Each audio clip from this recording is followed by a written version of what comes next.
Anam yoktur saçlarını yolup ağlaya, yarım yoktu könüller dağlaya. Mən köç edip gedende torpağa, seve seve yola salın beni. Demeyin hayatı oldu çetin, her an güldüm oldum metin. Mən köç edende qılya değil vəsiyyətim, güle güle yola salın beni.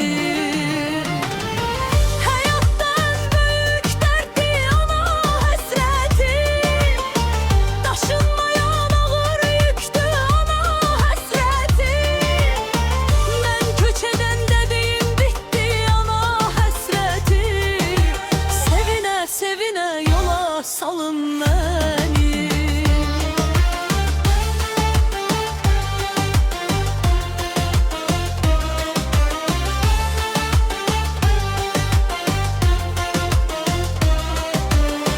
Bu dünyaya gelen giderdi, ezelden belədir belə.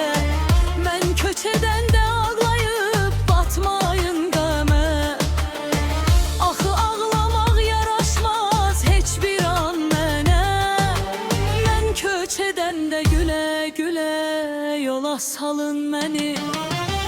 Hayattan büyük dertti ana hasreti, taşınmayan ağır yüktü ana hasreti. Ben köç edende deyin bitti ana hasreti, sevine sevine yola salın beni.